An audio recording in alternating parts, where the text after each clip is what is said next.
JSB Trails.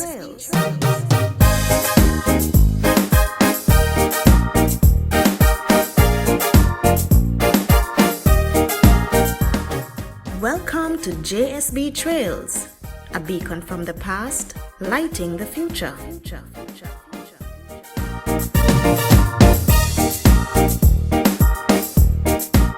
Welcome back, one and all, to the JSB Trails, a beacon from the past, lighting the future. And today we have a very special guest with us, and it's none other than Miss Lola Marson. Good day, Miss Marson. How are you? I am fine considering the situation. Good. Happy to have you today. Let's start at the beginning. Where are you born? In a little country village in St. Mary called Camberwell. I guess it's home delivery those days. Okay. Not many persons were born in hospitals at that particular time. And which district was this? Camberwell. Camberwell. Just 5 miles outside of Alata Bay. And what kind of family did you have? Was it a big family? Were you the first? Give us some details. No, sir. I came from quite a large family. My parents had 12 children. I am the 8th of 12. Oh. You know, it's quite a large family. So you are visually impaired, right? Yes, I am. How early did you or your parents discover this, and what was life like? I guess it was discovered early enough, you know, because my father used to be urged to carry and take me to the hospital so it could be corrected. But he was insistent that his child could distinguish between yam and cocoa. So hence he would not interfere with her eyes. And to make matters worse, there was this lady in the district who went to hospital to get her cataract removed, and she came back blind, so you know. So my father did nothing while he was alive. It was after his death that steps were taken to correct the vision, by which time the doctor said it should have been done earlier, because I had congenital cataracts. So if it was done earlier, then I would have received more sight. But actually, it was done when I was approximately 10 years old. So the doctors didn't think that was early enough. Okay. And what was life like living with a visual impairment? I must say that kudos to my family members.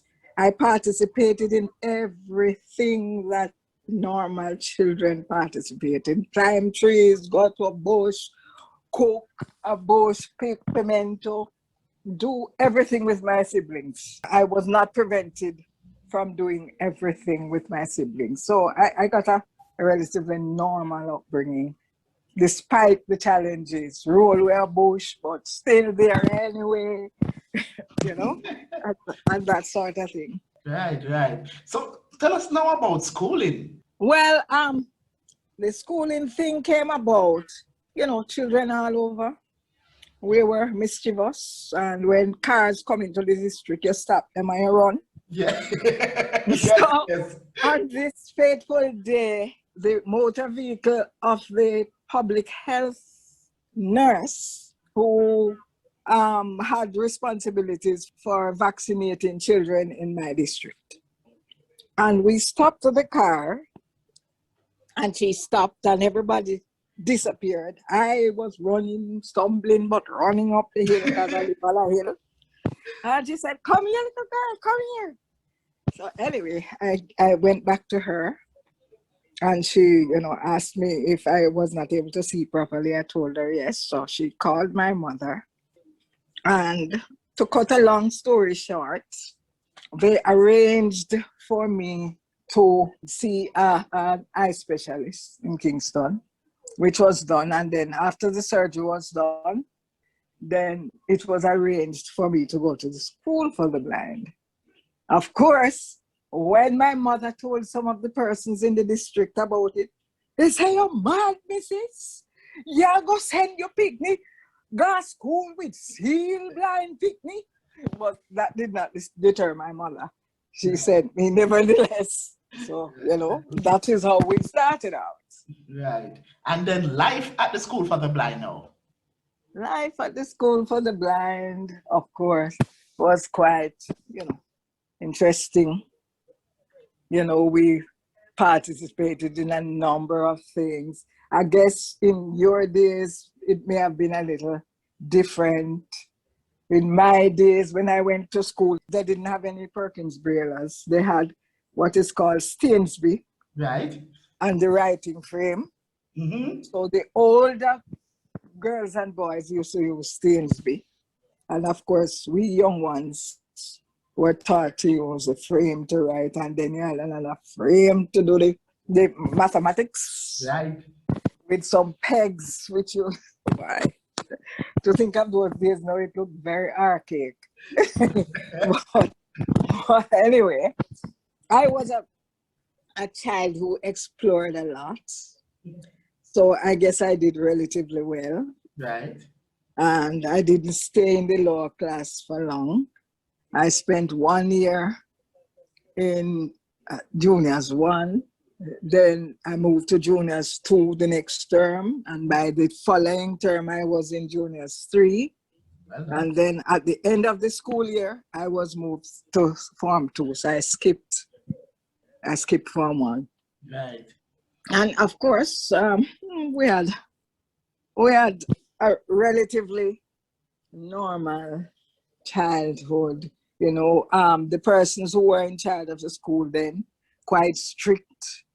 So you cannot come into the dining room with setters in your hair. Mm-hmm. And as she used to, when we were coming out of the assembly hall, she stood at the door where the girls, because we didn't enter or exit the same door that the boys entered and exited from. Right.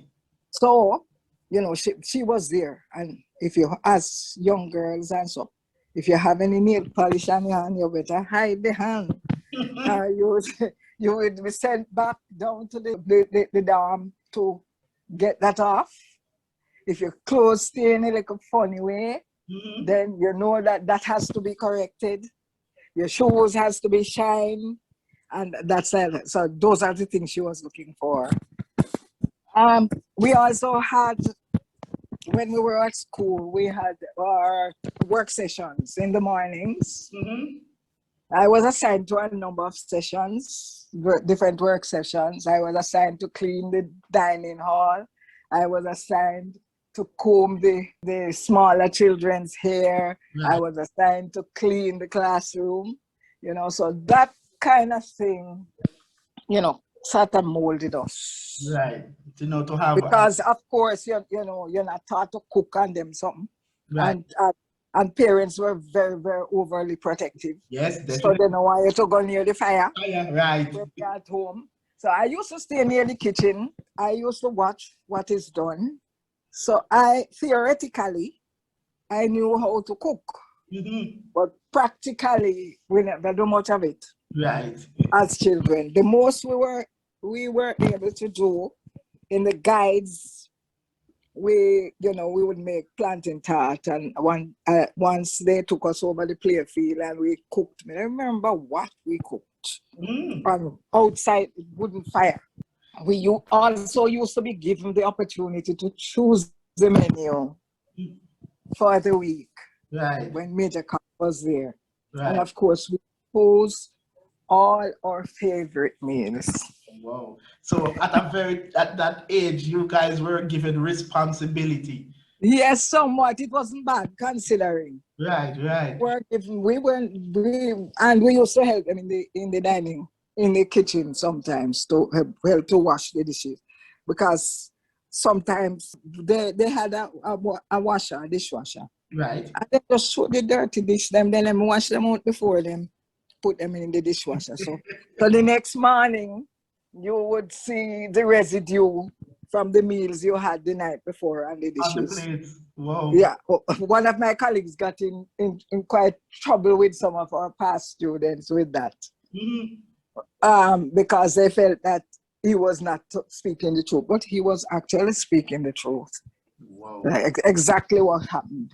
So sometimes we used to be asked to go into to after supper mainly to assist in the kitchen, to even wash out the food particles, and then you put load the dishes into the dishwasher. Dishwasher.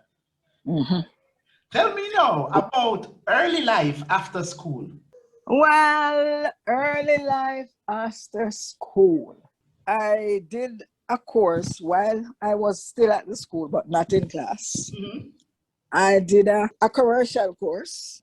I applied to the Office of the Services Commission for, in those days, what you do, apply for a job, and sometimes they would send you into the various government agencies to practice. And so I ended up at the Ministry of Health Annex. Right. And so most of my time was spent there. And then the opportunity came, a vacancy came up, and I was given the position as telephone operator. So, of course, my working world began then. And I was there and for some time, not quite satisfied that I was achieving my full potential. So, you know, this friend of mine, or us, always said to me, you want to wait till you're 40-year-old to be sitting on a switchboard? And, you know, I did the courses, like I did a family life education course. Right. And I did some other little courses. And at that time, I had seven JSC subjects, Right. which JSC wasn't all that recognized. However, later on, much later on, like in the 80s, I applied to go to the university and was accepted based on the not the normal matriculation, but based on the fact that, you know, I have had working experience. I had experiences, voluntary experience working with different blind and visually impaired organizations, Right. both in US and the Caribbean. So they took all of that into consideration, and I was accepted, and hence began my university life. I don't know where you want to go from there. Well, let's continue. What did you do at the university? I did first the certificate in social work, which was at the time 2 years. You had to do 2 years certificate, and there are some subjects which you have to pass. You can't move on to second year unless you pass economics, Right. unless you pass psychology. You know, those were two main courses that seem to give people a great deal of problem. Right. However, I was fortunate. I was successful in both courses. So I went on to second year, and at the end of second year, I applied to do the 1 year BSc course because I already had a certificate. So I applied and did the 1 year BSc course and was successful in that as well. I gained an honors degree. Wow. Second class honors degree. And during this time, well, let me ask you: do you have kids? When did your family start? Well, my family started in 74. I have one son. It did not increase. I have one son. Okay. And then life after university now. Well, university went on for some time, you know, because after I completed the BSc in social work, I was transferred from the Ministry of Health to Bellevue Hospital, and I still continued my university life. I applied to do the diploma in public administration, and I was successful in that as well. Even though we had like But they might ask about the university life. It's not easy like nowadays, Right. It's not easy at all. No. Tell us about some of the struggles you would have gone through. We, of course, one of our main problems would be having readers. We never have any office for students. Right. No such luxuries. What I used to do, I had 3 friends. I don't know. We just came together at the first year of university. We didn't know each other from wherever. We just came together that time. And so what I used to do, in order to get anything read or so, the 3 of us, I would go into the library and ask to use the audiovisual room. There were times when we sat under the tree, but after the tree sometimes get hot. Yes. And get uncomfortable. I would proceed to the library and let them know that we are studying together and ask for the use of the audiovisual air-conditioned room. So we studied in comfort. And whenever I had a reader as well, they would allow us to use that room. We never have any scanner. We never have nothing at all. I had to rely on my classmates, the 3 of us, as well as the little reading that I could get done. And of course, there are many instances when I didn't read enough when we did exams, but I used my knowledge and was able to get through those subjects, because it was very difficult. But I can remember once when Mark Figueroa came to us and I said, "Oh, no must fight for what you don't want." So we said, "Mark, I'm tired with fights." Because he was instrumental in getting the office for special students set up. He was somebody like this. If I was under the tree studying and Mark passing and I'm car around Ring Road, Mark, stop, I'll come. He was that sort of person. Yes. Who was very, very, concerned and ensure that we got assistance. I can recall the first time I went into his class. I spoke to him before about the fact that I needed to tape my lectures and so. Mm-hmm. And then he was saying, "I give nobody permission to tape my lectures." I said, "Sir."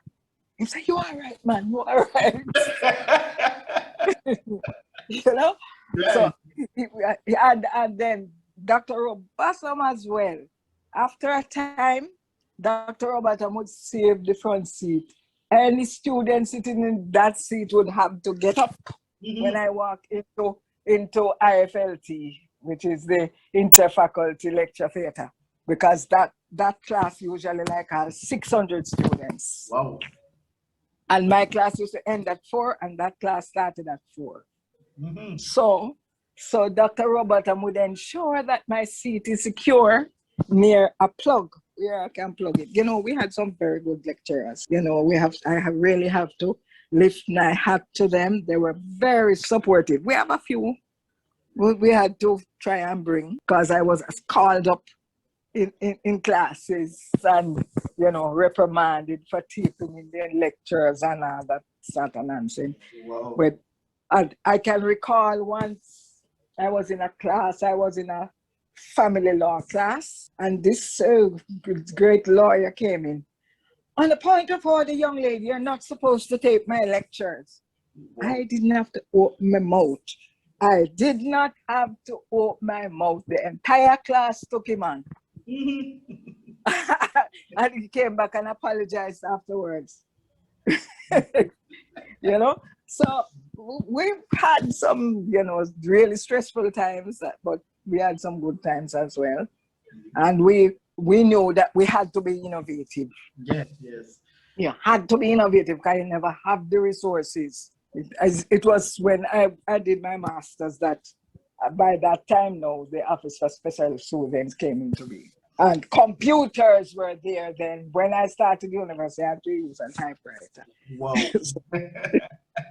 Right. So tell me now, when did your association with the Jamaica Society for the Blind started? Quite a long time, Right. Tell us about it. Probably early 80s, because I was chairman in the 90s. the early 90s, I think. Mm-hmm. Then I left, and then I came back in 2009. The chairman of the society in 2009, and then in 2011, I got the position of executive director.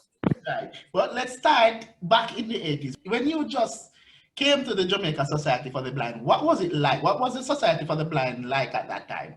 Well, when we came to the society, that building was not there. We started out, we were catching in a building down, I think PNP headquarters is there now. We were catching there. Then Casey Williams, God bless his soul, that place up there was ready for sale because the society originally was around by Kingston Gardens. Right. Yeah. And the crime scene, was as such that we had to leave, and the building was sold for little and nothing. And when this building came up now, Casey Williams used his insurance to guarantee the loan. $60,000 they bought the society for. Whoa. Which now value millions. Yes. 60,000 Jamaican dollars. So, we were there, and we had to clean out the place. We had some work days, a whole lot of work days to get the place ready for the office. You had few persons there when it started out. Bill Grant was the first executive director, and we had some NYS workers there, and that's one secretary who had to be in prison because of our hands. It started out with a very small cadre of staff. Over the years, more persons. In the 80s, the first rehab officer was trained for the society. When at that time, the CCB was doing training programs for rehabilitation field officers. Right. And the first person was trained. So then we started the whole rehabilitation aspect of the society. And when you took over as executive director back in 2009, you said it was? No, 11. 2011. What were some of the programs that you would have implemented in the growth of the Jamaica Society for the Blind? Well, we had to suspend the rehab program.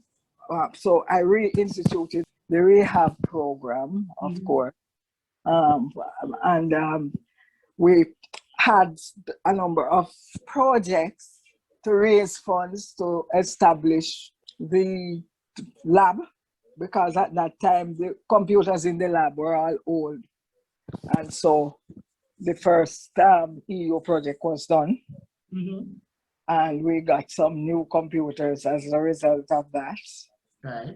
So we had training in computer skills. And then we also had some training, WICA training, as well in that program. Right. So what is now Superior Craft was under the JSB at that time? No, when I came, Superior Craft was occupying the building downstairs. Right. Yes, but then we were not under the JSB. When I came, the EU had a project, a 5-year project. All JSB was getting, we get some renovation funds from the project. Some staff were paid by the project. I was able to get some equipment for the eye clinic, and we embarked on a drive to get the upstairs added to the building that is there now. What had happened, we had hoped that we would be able to make a separate building. But when we looked at the cost, it was kind of astronomical.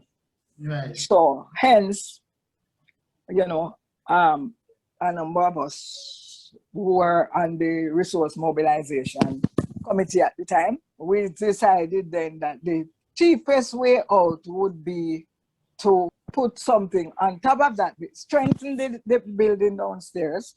And of course, it was, whenever rainfall, it was flooded. So we decided that would strengthen the building, raise the floor, of that building so that when rainfall, it would not be flooded. And so I embarked on a project to get funding to do that. Mm-hmm. And of course, the Japanese embassy came on board and provided some of the funding. We approached NHF and they also came on board to provide funding as well for the projects. And so we were able to get the building up and get some equipment. Well, the EU project eventually provided the eye equipment and 2 air conditioners. Right. And the other projects provided, well, the Japanese project did not provide the air conditioner, but some of the NHF project was devoted to providing some air conditioning for the place. Mm-hmm. So, of course, in the meantime, we sent 3 workers to be trained. 1 to be trained as optometrists, and the other 2 to be trained as refractionists. Well, none of those persons are there now, sadly. But I guess that's how life is. Also, we used to have a mail appeal. Mm-hmm. So 1 year we decided the kitchen was in a state. It was really in a state. So we decided 1 year that we would launch a mail appeal to renovate the kitchen. And of course, the fact that our rehab program started, we emphasized the whole thing of teaching persons who are blind and visually impaired household skills and in the kitchen and whatever. And we used that to raise funds to build the kitchen, and that was taken on. The building of the kitchen was taken on. Like, I cannot quite remember the name of the person now. The bank, no, that did that. Shame on me.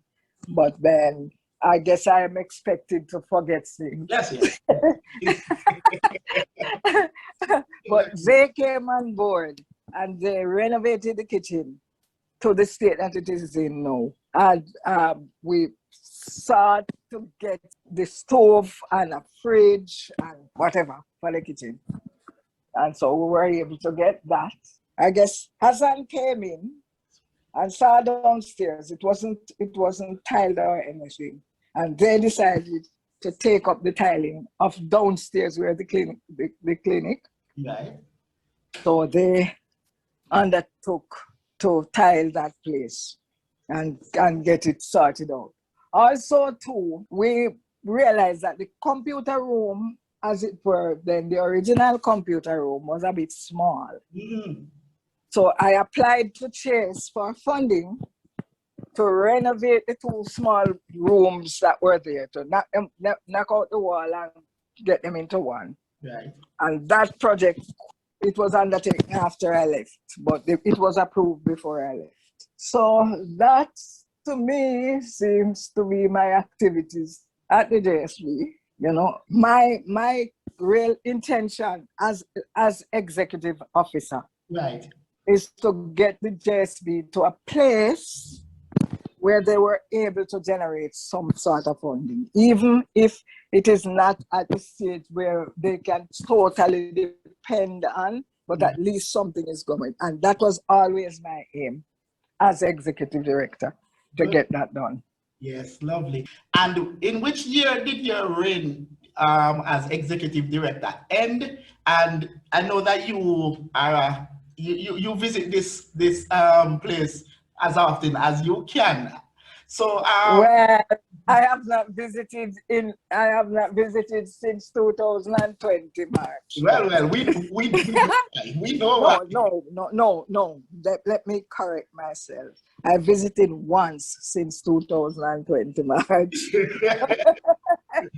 Right, And we all know the reason. JSB is still very close to my heart. right. And I want to see the organization prosper. Even as early as the 80s, that was my intention. And what is your feeling now after you have left the Jamaica Society for the Blind and come back and see the progress that the JSB is making? How does it make you feel? Well, it makes you feel very good, because, the JSB was really in a dilapidated state at one time. And to see that, there's gradual progress. Mm-hmm. Gradual progress being made to make the place as comfortable as possible for the workers and for the clientele that it serves.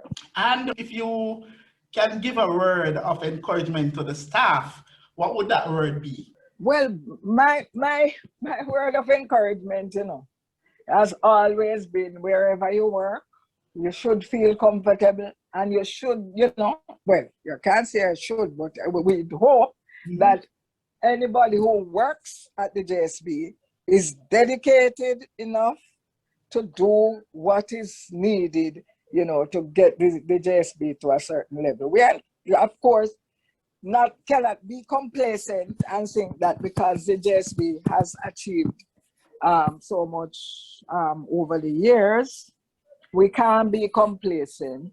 I know there are a number of things which need to be done. Mm-hmm. We still need to be doing a lot more public education program, because every time somebody says some stupidness, you realize that you're only scratching the surface. Eh? Right. And so, it just reminds us that we can't let up and that the work has to go on. Even if we feel irritated sometimes by what persons say to us, we have to try and get ourselves, each blind and visually impaired person, as well as workers, have to try and get ourselves in the education mode. It's difficult sometimes to get in the education mode, but you always have to know that we have to educate people, because sometimes people do and say things not because they are wicked or anything like that, but because they are ignorant as to what obtains. Definitely. Yes, Ms. Marson, I agree with you 100%.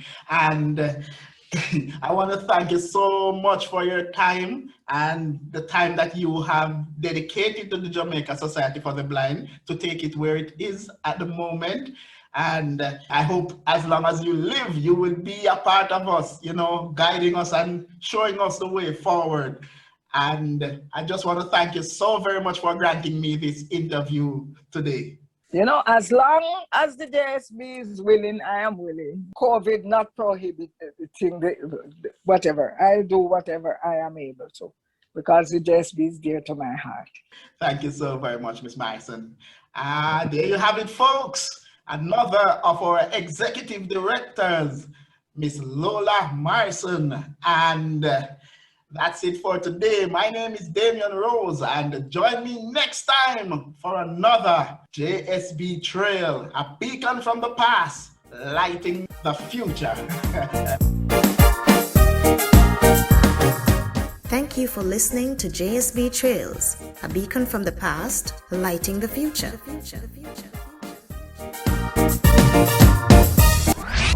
This has been a production of the JSB Library.